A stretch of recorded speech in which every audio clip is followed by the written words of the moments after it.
fight with Liam Hampton, so I can confirm that he's a thoroughly nice gentleman. That's always a good start, I think. He's a senior software engineer at Microsoft. So, and unusually, he hasn't flown in from New York or Palo Alto. He's actually come from London, so there you go. And he is going to tell us everything he knows about generative AI and how to improve your code using generative AI.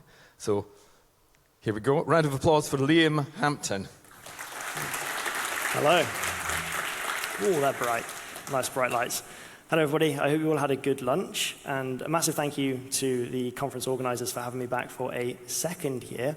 So last year I was also here, and I was talking about memory management and a few other things in Go. But this year, switch it up since we've had the AI boom. And we're getting there. We're getting there even more so.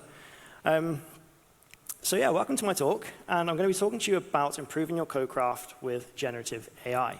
So my name is Liam Hampton. I'm a senior cloud advocate and a software engineer at Microsoft. And I work on the developer toolings.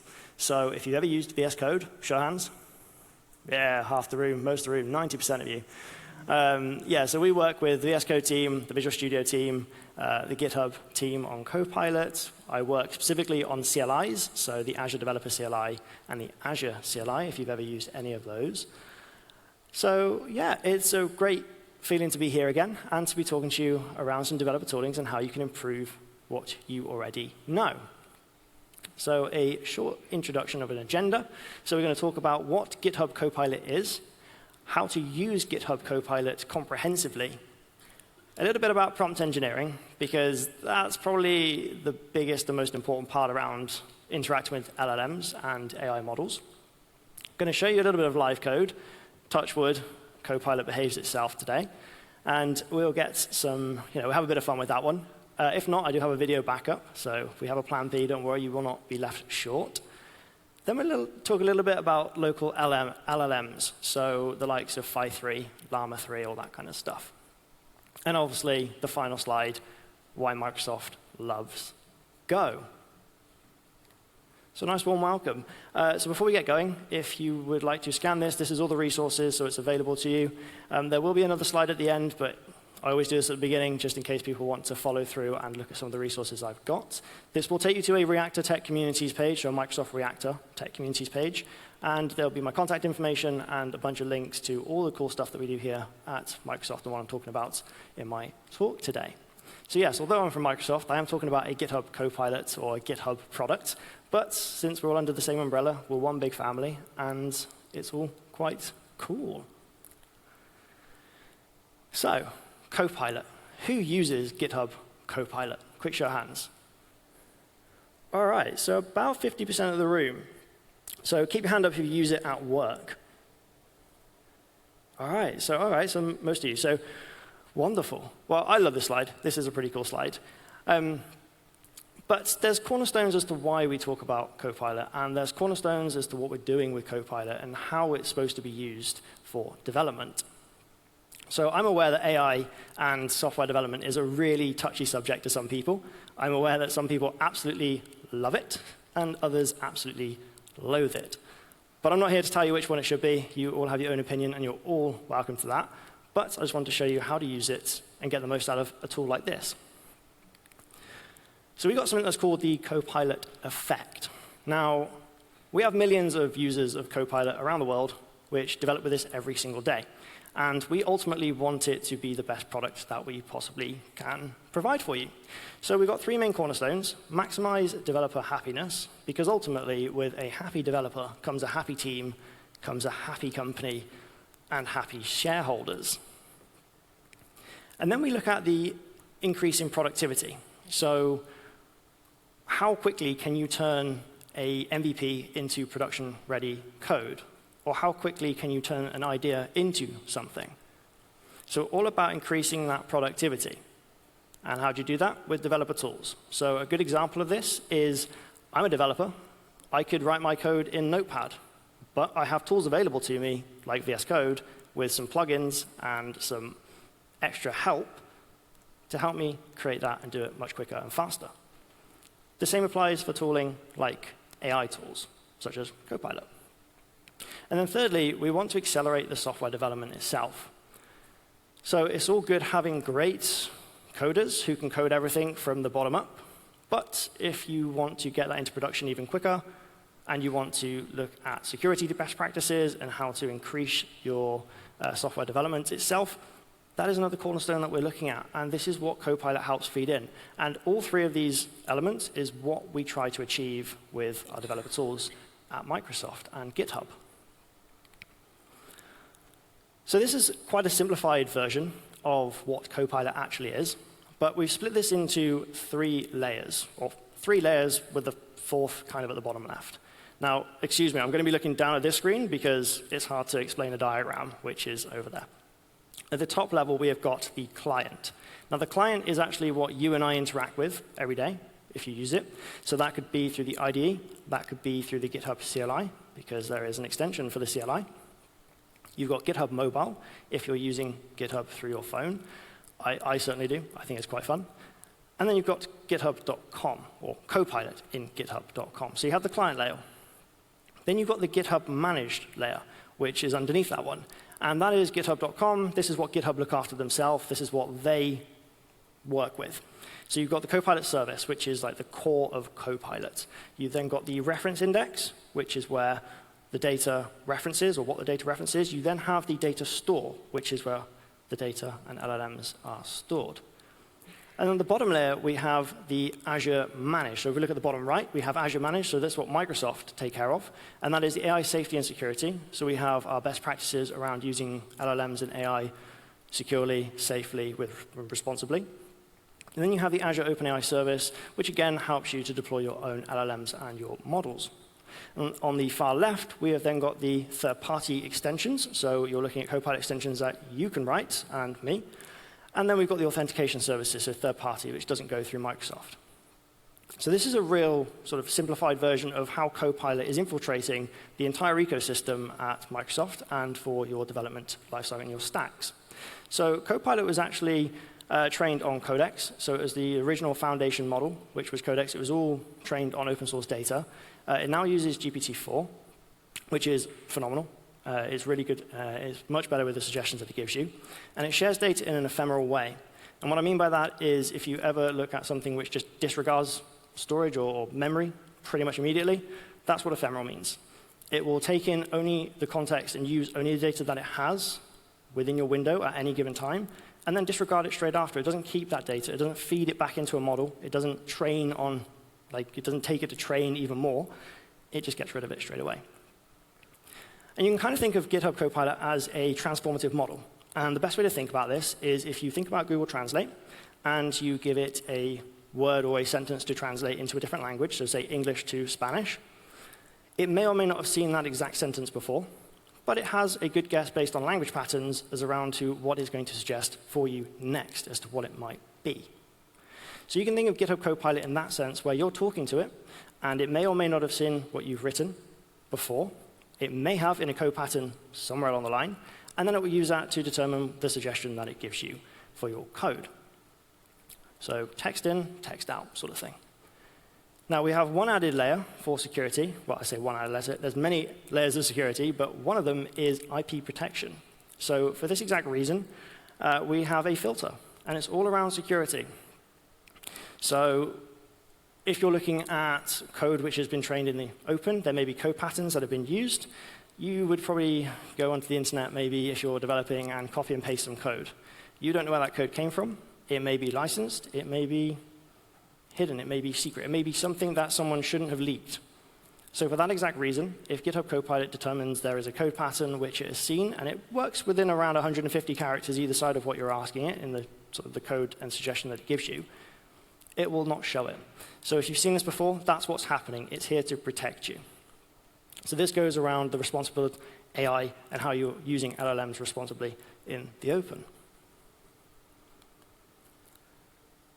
So where can you use it? Some of you have probably used it maybe in Bing, if you use Edge. Some of you may have used Copilot in other areas at work, maybe 365. But GitHub Copilot, and admittedly, I think the naming convention here gets a little confusing, is actually only available in your IDEs. So you're looking at VS Code, so Visual Studio Code. You have got code spaces, which is an online editor, which is kind of within a container, within a virtual machine through GitHub, if any of you use those. It's an easy way to develop online without having to download the whole repository onto your machine or whatnot. You've also got Visual Studio in Windows, so the IDE Visual Studio. Maybe you have used that, maybe you haven't. And then you've got JetBrains IDEs, so I mean, I should have done a show of hands, shouldn't I, of who uses like the Visual Studio stuff versus the JetBrains Goland in here. But it's also available for JetBrains IDEs as well, and NeoVim, so if you like working in your terminal only, it's available for you as well. So the basic criterion for GitHub Copilot is to actually have a GitHub account. So that's the very basic thing you need. So you need a GitHub account. There are two paid options. So you obviously have the business corporate, and you have the personal subscription. In my opinion, it's worth the investment. This isn't a sales pitch. This is just what I'd use. I'd use it without working at Microsoft, and I'd use it on my own time as well. But beyond that, if you're a student, so do we have any students in here? OK, like 1 or 2 hands. You can actually get this for free if you sign up for the GitHub Student Pack. So you do get a subscription for free with that as well. So it's a really nice way, and it's a cheap way to get a lot of benefit and return on investment from the code that you're writing. So maybe some more questions that may arise is, I've seen Copilot moved around. I've heard it talked about. I've seen it in different domains. There's different flavors of Copilot. Like we've kind of already said, you can make your own, or you can have ones which are built into IDE through products and markets that we have. So Copilot itself, which you may remember from the original days, is when it was sort of baked into your terminal, or not your terminal, into your IDE, and it would be lurking in the background, and it would give you sort of like line-by-line suggestions, and most of the time would give you like meh, kind of okay suggestions, not really what you're looking for. That's come a long way since then. But that was the original Copilot, so like direct code writing, and by all means, that is still available today. And it works much better now. But it can also help you with code refactoring. So you could highlight a function and just like right-click and say refactor, and it could do stuff in the back. It wasn't a very good user experience in some regards, and it's just come leaps and bounds. The follow-on from that was Copilot Chat. So this is more of a GPT, or like a chat GPT-esque experience in your IDE. So in Visual Studio Code, you would open it up on the tab, and we're going to show you this today. I'm going to show you anyway. But you'd open it up on the left-hand side or the right-hand side, whichever side you have your files, and you'd be able to talk to it. And it would have more context. You'd have a lot more awareness around what's going on in your editor, around what you're developing and your project. So it's an in-depth assistance at that point. It was also used for writing tests and fundamentally a whole bunch of other stuff, which I'm going to show you today. But writing tests was one of the first things. That's why it's up here. It's one of the first things which I actually used it for. I'm a big fan of TDD, and I absolutely love it. But it can be quite arduous and quite tedious at times, and sometimes quite difficult. So it's a really good tool in that regard. And you can see the shift where we've come from being hidden to being very much shown and more aware in your editor. So let's look at some participants. So if you've ever used Copilot, and this is what I really want to help embed today, is we have all these tools, but some people just don't know how to use them. And I have these conversations with people where they say, oh, yeah, I use it. And I was talking, asking it to write some code, and it came back and said, Thomas the Tank Engine's blue. Well, it's kind of like a garbage in, garbage out situation at that point. And this is why we have participants. Now, a participant is essentially an expert, which has a specialty within Copilot. And it allows you to ask direct questions based around a certain topic. So if you look at the bottom, we've got Workspace, VS Code, and Terminal. So Workspace has the context and understanding of what's going on with your files in your workspace. VS Code participant understands what is going on in VS Code. So say you don't know how to open the command palette, for example, or you don't know how to change some settings in your VS Code settings file. You can ask it how to do that. And then terminal, I think, is kind of self-explanatory. It helps you understand, or it is directed at things in your terminal. So if you have a compilation error, if you have a type error, if you've got any of those kind of things, you can highlight or right-click and say, hey, Copilot, just explain this, what's going on in my terminal. And it will ignore all the noise around it, and it will focus on your terminal and help you understand what's going on within your terminal. And when I say terminal, this is the embedded terminal in VS Code, not like separately. Now, I believe there is actually one more, and it's called @GitHub now, and I think I missed that off there. And you'll see it in the next one, but it helps you talk to external sources. So I'm not going to talk too much on that one because I don't really understand much of it, but it's still there, and it's in the screenshot, so you'll see it in a second. The next one is slash commands. So slash commands take it down another layer. So you've got your participant, which is your @ You now have a slash command. Now, these are shortcuts for very specific, commonly used functionality that you would be able to talk to in your editor. So under workspace, we've got explain. So, hey, Copilot, explain this, or fix this, or write a code for, or write a test for that. So you can see under each heading, there's like a slash command with different granular operations, which is quite cool. And if you look at the bottom, it says GitHub, @GitHub down at the bottom, and it says get answers grounded in web search, code search, and your enterprise. So we can see where this is kind of moving in the direction to be a lot more open and less closed. But to get a list of all of this, all you have to do is type /help, and you'll be able to see all of this in Copilot and what it can do and help you with. So I find these really useful because it really does help break down that workflow and really helps direct and give context around what you're doing. Now, context we're going to talk about in a minute, but that is like the holy grail and the northern star around talking to LLMs and communicating with these models. And then we have variables. So we've taken it down like another layer now. Now, you won't have seen it on the previous slide because variables are somewhat a little bit hidden, but these are even more granular. So you can select a file to grab context from, and I'm going to show you this today in my example. So you can use a file, you've got editor, you've got selection, you've got last terminal command. So you can really dig into and provide the most context at this point. And it's really important to do this because it really helps you pull out from other files what you're trying to do. So if you're talking about creating a function in one file and you just ask it a random question about a different file that might or might not be open, it will give you a rubbish suggestion. But if you have it open and you direct it to that file, you say, hey, use this file as a reference, you've got a better chance of getting a more quality answer and recommendation from the LLM. So these are sort of contain domain-specific sort of directives at this point. And it doesn't stop there. There's loads more, but we're not going to continue with that. So you can create commit messages, which I'm going to show you today. You can do pull request summaries, which I find really useful. I don't know if you've ever worked in a team and you've seen the commit message, hey, fix typo, or fix issue 1122. Well, what does that mean? Kind of thing. You question it, right?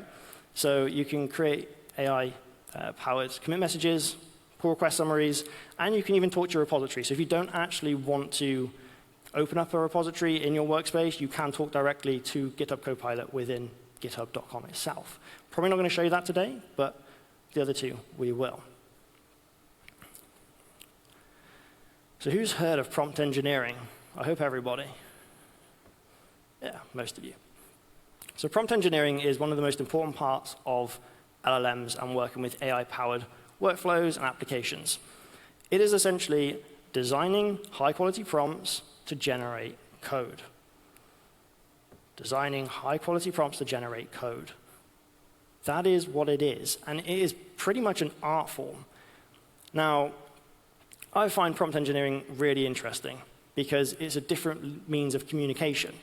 This is where we've had to learn how to talk differently, to communicate better, to be more direct. But why is that important? Well, in the sense of an LLM and with Copilot, you want to maximize its utility. You want to get the return on investment that you're making. So if you're going to give rubbish prompts, expect rubbish results. It's quite simple. You want to minimize the repeated iterations. So we're going to talk about different kind of prompts in a minute, but you want to remove that whole context or like conversation, and you want to do it in a couple of messages. So who's been on ChatGPT before and had an entire conversation with this, just trying to get to the same answer with like a different wording each time you've done that? Like a big, long, yeah, exactly. Like a big, long chat conversation. You want to remove that. You want to minimize that. And that's what I mean by minimizing the iterations. You then want to get a high-quality code suggestion. So when you're using these prompts, you need to be really direct.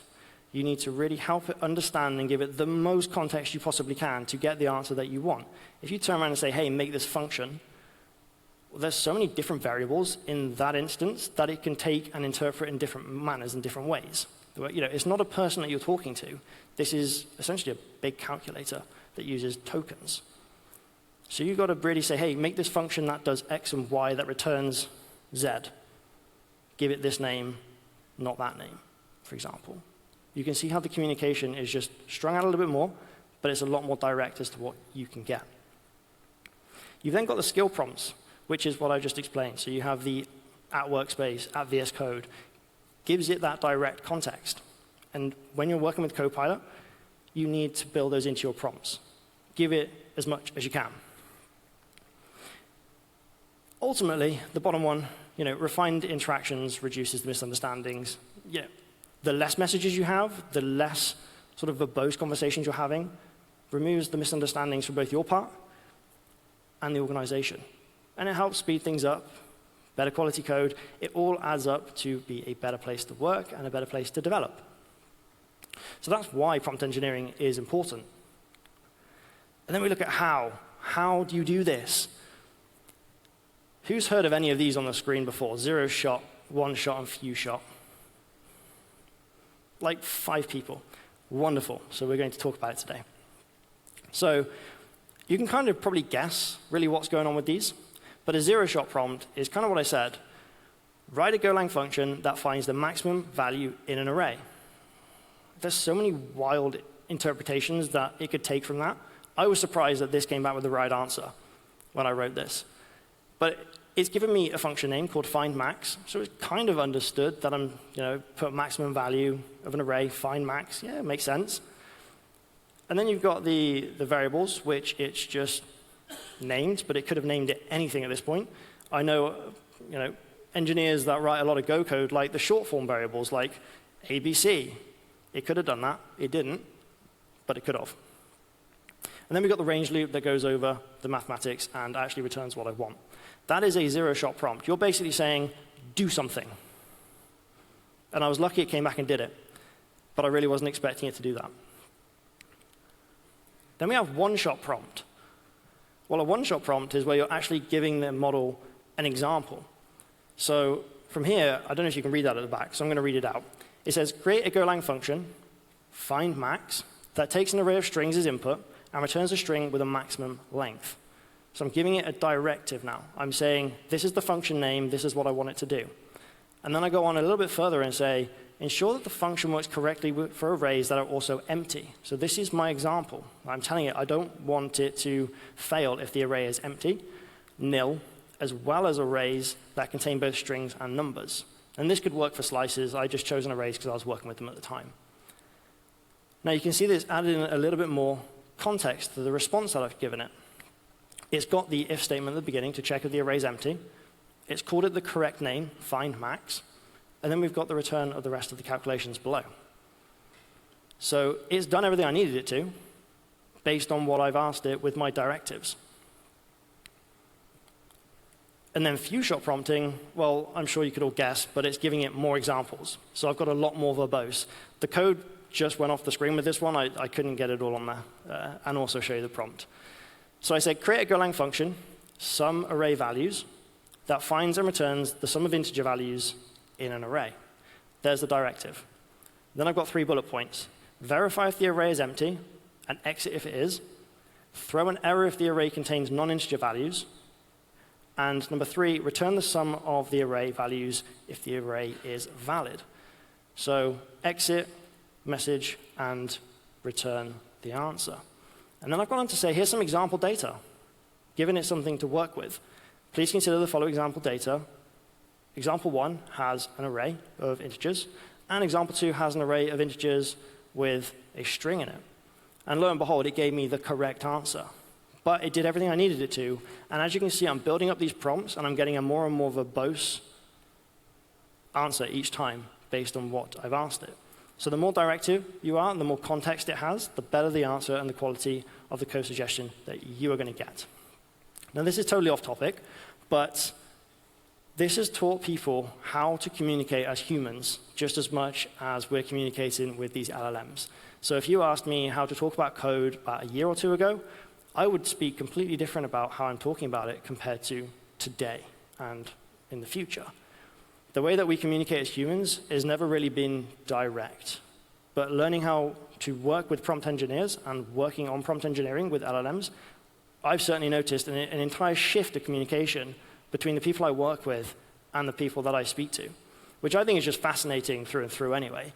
But this is just another skill that I think everybody could and should learn if you're working with LLMs to get not just the most out of them, but the most out of your day job and the most out of your work as a software engineer. And then finally, we've got neighboring tabs. So I've always talked about context, context, context. Having the correct tabs open for the work that you're working on is really important. So Copilot can't go out and grab loads of data from the outside world, I guess unless you're using it at GitHub. But for this purpose, let's assume Copilot is solely within your workspace. If I'm working in utils.go and I need to pluck something out of questions.go, and I just ask a question, it might not know the answer. But because it's open, it can go into that folder. It'll have context, it'll have awareness of the code that's written and the code patterns, and it'll be able to pull it out and give you suggestions more accurate to what you're asking. So it's a really good way to keep that context, and this is just a really important factor of Copilot. I think it was one of the most requested things that I was asked of whenever I was talking at conferences and doing examples with Copilot. Is, how does it know? How does it know? Or, can I open all the tabs? Will it know about all the other tabs and files I've got open? Well, yeah, now it does. It does, and it's a really powerful part of the tooling. But with everything comes limitations. And this is the fun bit, because people think that Copilot can sometimes be a human. Well, we all have a limit, and Copilot certainly has them itself. It's not a compiler. As much as people like to talk about it being great with code, it's not a compiler. It doesn't know if the suggestion that it gave you actually compiles or actually works. And that's a really important part to understand is, from a developer standpoint, is just because you've got code written for you, just like you can go to Google or Stack Overflow and copy and paste code snippets, just because it's there doesn't mean it works. And that's a really important factor to understand. It's not a compiler. It was trained on open source data, though, which means that most popular languages are going to get the better results than maybe the quieter languages, the ones that are not so much used in the open source. So let's take, for example, and on here, YMMV, I apologize, it's a abbreviation of your mileage may vary on differently used languages or uncommonly used languages.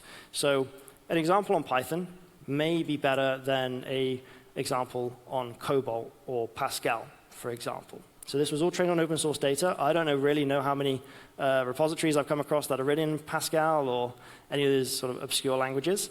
But you've got to remember that.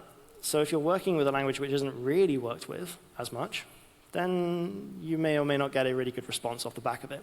But being more direct in context helps with that. And then finally, it's not your replacement. As much as people like to say, oh, AI is robots, it's going to do this, it's going to do that, it's going to replace you. No, it's not. These toolings are here to help you, not to do it for you. Like I said, this swings straight back to point number one. You need to verify that it all works. You are the pilot. It's called Copilot at the end of the day. So you need to remember that. And just because it gives you an example doesn't mean it worked. So how are you going to get that if they're just talking to each other? It won't work. That's not the point. So they're not here to replace you. They're here to help you. So some best practices to run through. Use single and specific prompts. So really give it the directives that it needs. Iterate over. So if a zero prompt doesn't work, iterate to one-shot and few-shot prompts. You want to minimize it, but try it. Copilot loves patterns. So if you are using a lot of regex, if you're using a lot of mathematics, very much so, it's very good at that. And context is everything. Garbage in equals garbage out. So if you feed it a load of rubbish, it's going to give you a load of rubbish. So give it good prompts. Give it directive. Give it good context.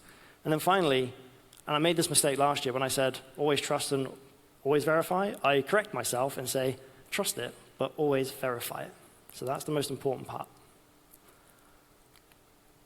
So let's see Copilot in action. So I'm going to live code something, and I'm going to pick up a scenario. Now, this isn't a personal scenario, but this actually happened to a colleague of mine.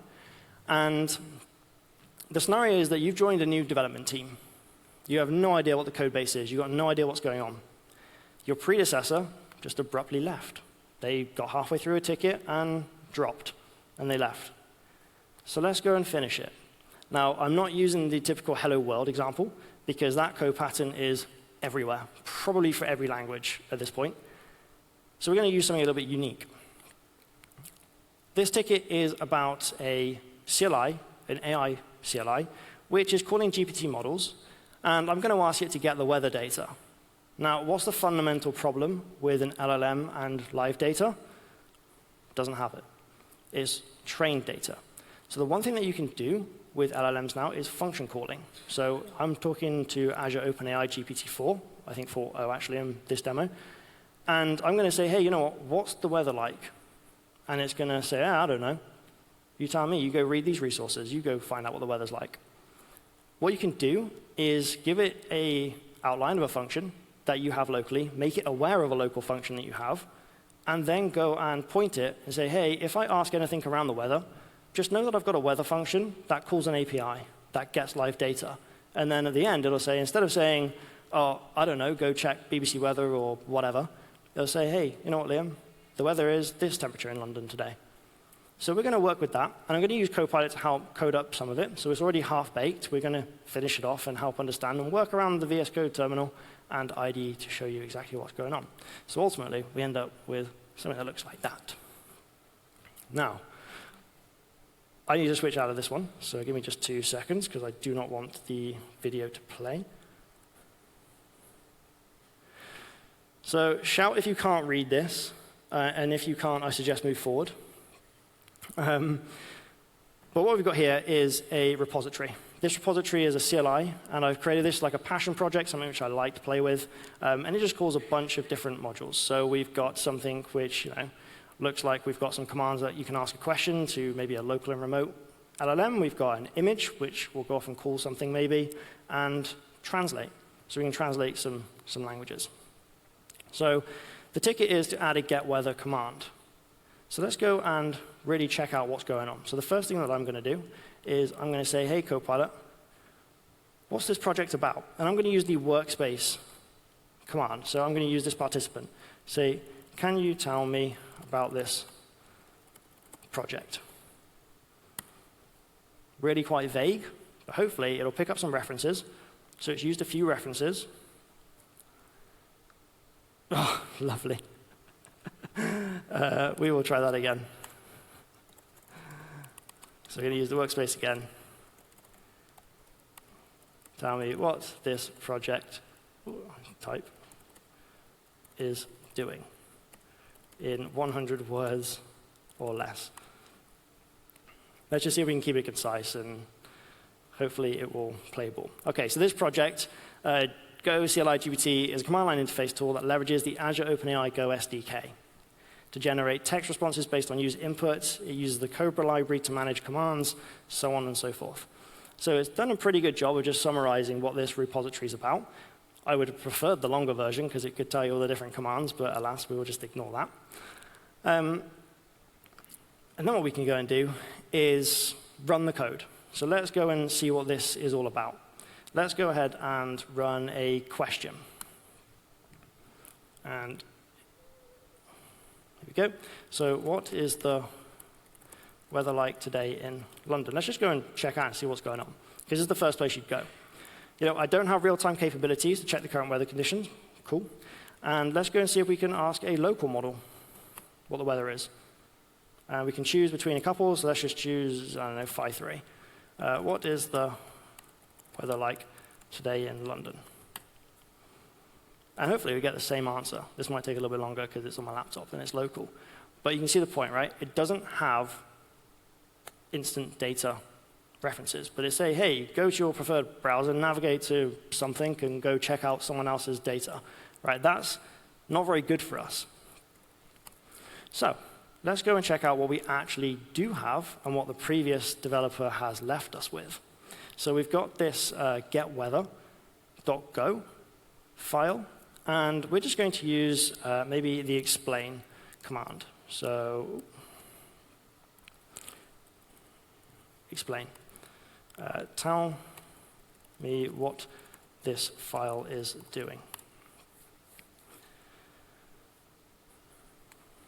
So rather than trying to read out all this code and go through the code line by line, I can use this as a reference. So it's got the reference of getweather.go. You see, in this file defines a command line. The definition is getWeather. We're using a .env to pull in some API keys.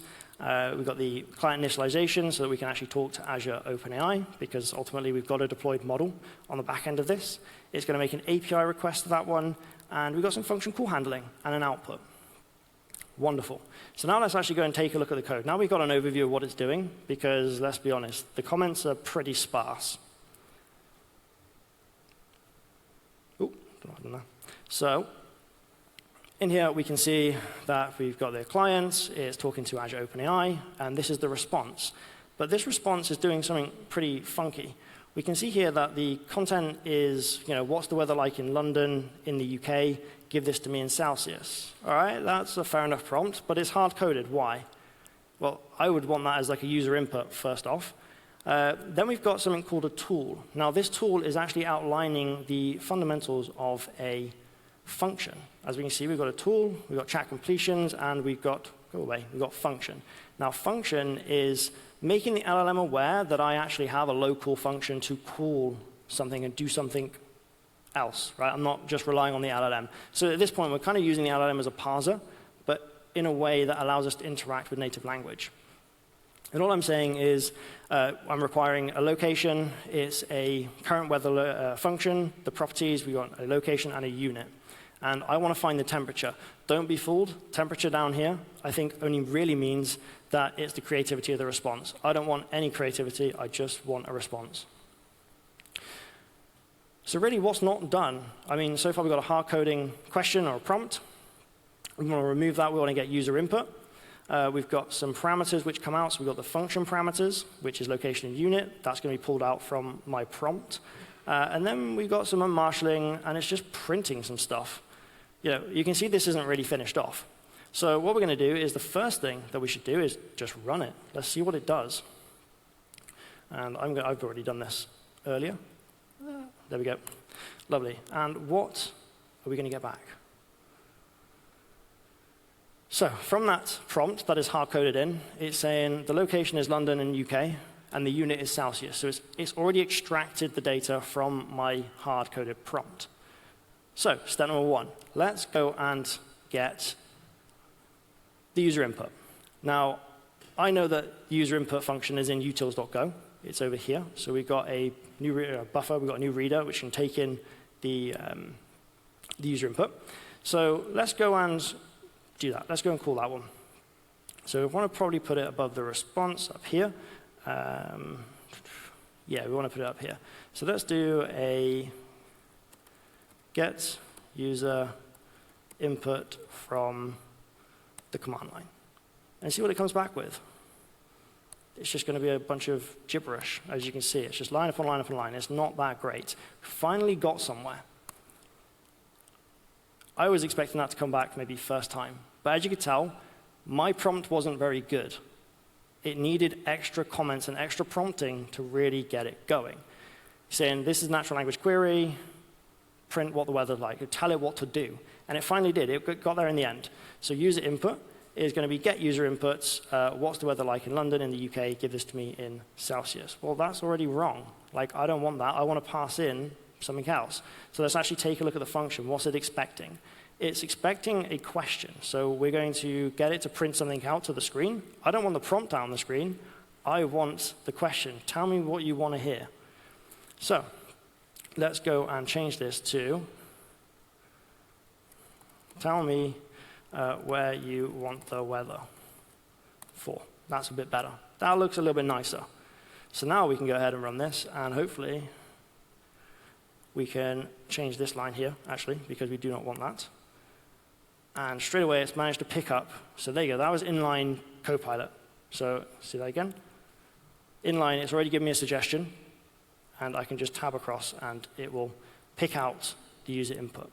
So now, if we go ahead and run this, we should be able to see, or it should ask me a question. Tell me where you want the weather for. I want the weather for Paris in France, and I want it in Celsius, however you spell that, Celsius. And I'm going to copy and paste that because we're going to write that probably a few more times. There we go. So now it's printing out Paris, France, and Celsius. So now we can see that it's extracted what I wanted from a natural language prompt, it's parsed it, and now it's giving it to me in JSON. So this is a really important way where we can look at how Copilot is. I'm using this in different elements. So I'm using it in the chat, and then sort of sieving through my code and just iterating over. So this is how I utilize Copilot side by side as a developer. But we're not done yet. I want to find out what the temperature is. All I know is that I've asked for Paris and Celsius. So the next thing that we can do is I want to go ahead and create a function, a local function, which will go off and mock an API. I'm not going to call an API. I'm just going to mock an API, which gives back a JSON piece of data. So I actually cheated a little bit, and I actually do have a prompt, which I'm going to use because it's a little bit easier. So I'm going to pop this into the chat over here, and hopefully, and what I'm writing is create a function called getCurrentWeather. So I'm telling it what the function name is I want to call, because I've given it to it in the code out here, getCurrentWeather. That will take in two parameters, location and unit, and return a stringified JSON object of mock data that includes location, unit, and temperature.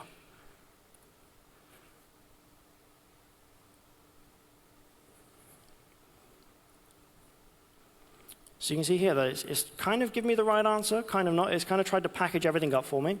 It's tried to do it in a main function and give me everything else. But it's got the right answer to an extent. And in fact, I actually think that's a perfect answer from maybe this line up to this line. Now, there's two ways we could have done this. We could have done this with a struct, like a type of a struct, with weather data, or what it's done here with a map, an interface. So we can go and pop this function in. So I can just copy across over here, and we can verify this works in a minute. So let's pop it down here. And it's actually giving me the comments as well. So we've got the mock data, which in actual fact should be an API call, maybe to like the get open weather map or something, or BBC weather, wherever you want it to. But you can see how I'm now doing the API to get live data locally, but also calling an LLM remotely with natural language to do something. So it doesn't just come back and say, hey, I don't know. You're adding like a superpower to this LLM at this point. So let's go ahead and see what that does. Now, it's going to complain because we haven't done one thing. We haven't actually called this function anywhere. So below here, let's just say, call the function with the parameters. Wow, I wasn't expecting that. So it knows the comments, and it's giving me what we really want to see. And then it's probably going to complain because we are not actually using weather data at this point. So let's just hover over that and say, declared not use. It's absolutely fine. So let's do an fmt dot print there and just put weather data out and just say weather data. So we've used Copilot to help build out this function, this mock data. It's done it pretty well just based on a pretty simple but very specific prompt that I've got. And now hopefully we can run this out, and we should get an answer of 20 degrees. So let's just say, let's copy and paste this one. And we'll see if it comes out with the right data. Lovely. So we can see here now that the weather that we've asked for is Paris in France. Temperature is 20, and the unit is in Celsius. I can switch that around to be Fahrenheit as well, because I've outlined in the function declaration that the LLM will be aware of is that I can use Celsius or Fahrenheit. So it's looking for these keywords inside the prompts that I'm using and the code that it's writing and I'm writing to really give the most context and understanding of what's going on. So all of the mock data aside, if you had an API in there, you would now be able to get the right temperature for Paris just by asking this LLM locally how do I get the weather? Now, the purpose of this talk is to really use Copilot in conjunction with development. Now, as you can see, I haven't just relied on Copilot to do it all. I've actually thought about this. I've methodically put it down in like a pragmatic way as to I want to do this, this, this, and this. I found the elements of where the code isn't working. I found out what's not going on. And I've just used the right context and the right prompts with Copilot to help build this out and fix it up for me. Now, if I was to just copy and paste all of this code across in the chat window over here, well, that doesn't really make much sense to me. So this goes back to the fact where you have to verify what Copilot is giving you, and it doesn't know if it works or not. It hasn't tested this, and I haven't tested it until I use it or written tests for it. So that's a really powerful thing to remember, and this is how I use it in development. Now, I can go absolutely one step further. Now, I've got one final prompt, and I want to see if this just does work, because this would be quite cool if it does. I have got all the context that I need to create another CLI command called get currency exchange rate. So if I use this one, and I'm going to show you the slash command now, where we are using file over here. Now, I can't copy and paste that one, but if I want to use the file, I'm going to use get weather as a reference to create a whole new command that should work. So we can say create a new CLI command called get currency exchange rate, use getweather.go as a reference. So now I'm being really directive is to say, hey, I've got all the context I need. Go and build it for me. And we're not going to put this in, because this is just going to take too much time. But you can see that it's really starting to write out everything. So we've got the get currency exchange rate as the command name, got the right APIs, pull-ins with the .env, got a new local function, which looks like it's converting currency. And we can read through this in a minute. So let's go up here. So we've got the APIs that's pulled in. It's been able to do that. We've been able to get the user input. So tell me the currencies you want to exchange rate for, which I think is pretty cool, because previously we were missing that, but now we have it in our current get weather. It knows to use it again. We're using the same get chat completions, which looks pretty standard. And the whole function itself has changed. So get currency exchange rates, getting the currency from X to Y. I'm telling it that I want the currency from and a currency to. And they're going to be strings. So I'm giving it all the data and awareness that it needs. And Copilot has taken this from the previous example and context to be able to write that out for me. We're then doing the function call to really make sure it's aware of what we have. And then it's gone down through to the effort of actually creating the function, get currency exchange rates, which is very similar to what we have already. It's not dissimilar. And it's printed it out for us up here as well. So this, in theory, should work as a new command if I just switched it over. And I can play with what's come out.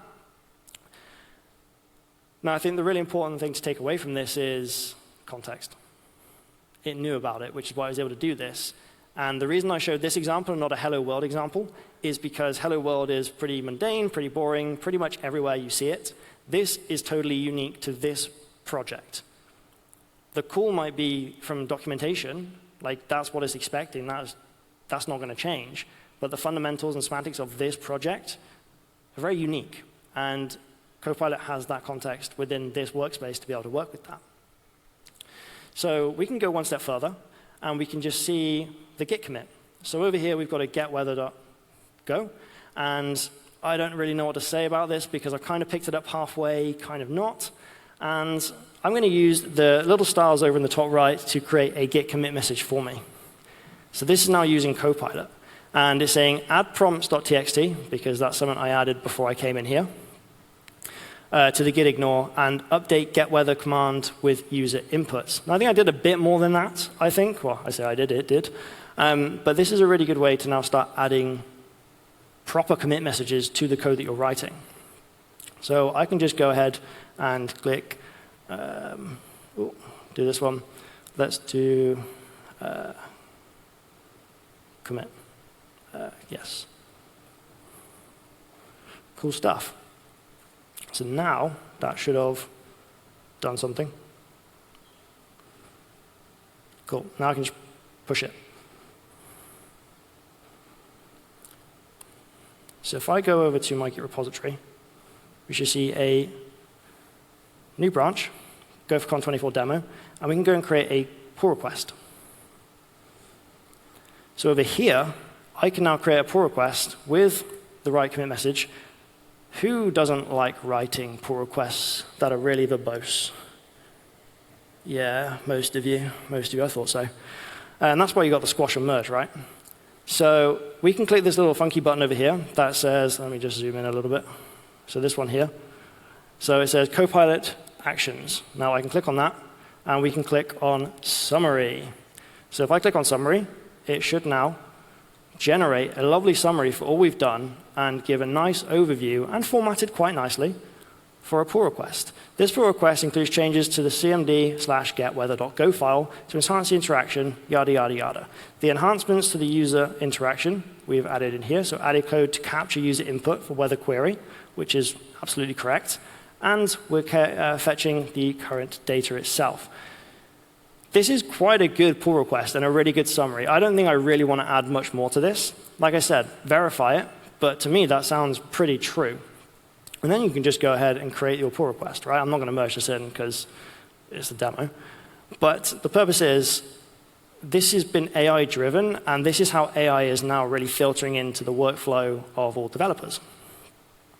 So that is my demo, that's my live demo, and I'm just going to finish off with a few more slides. We're not going to play the video because the video is done. It doesn't have to be Copilot. I've spoken a lot about Copilot.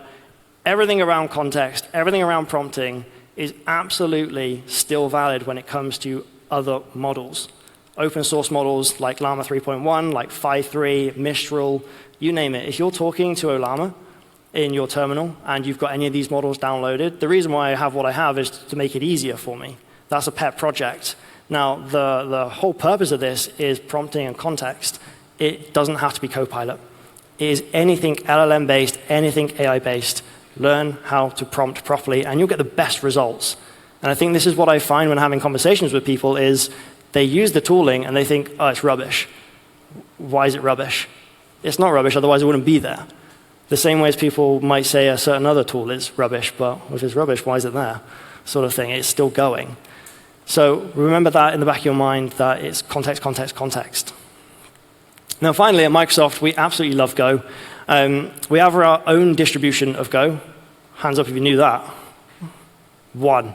Love it. Well, if you work in maybe big banks, American governments, Canadian government, that kind of stuff, the reason why we have this is actually to be FIPS compliance, and 140-2 to be exact, and that is based around security cryptographies. Or cryptographic modules in Go. So we had to modify a few things. It's somewhat of a fork, not quite it's not an official fork on GitHub, but it's an updated copy. Acting as a fork is probably the best way to put it.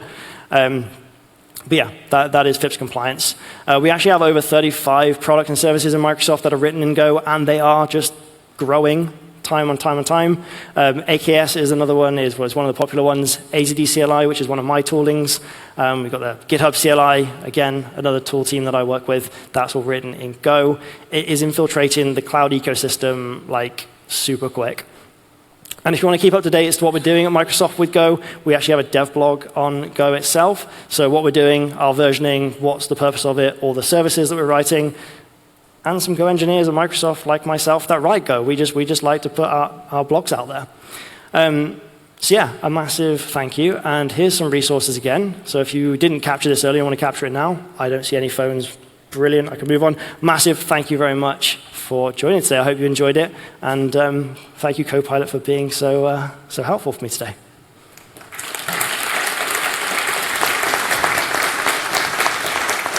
Oh. I don't think we have time for questions, but if you did want to grab a question with me, then I can just loiter around out there, because it is almost bang on past. Okay, thank you very much, Liam.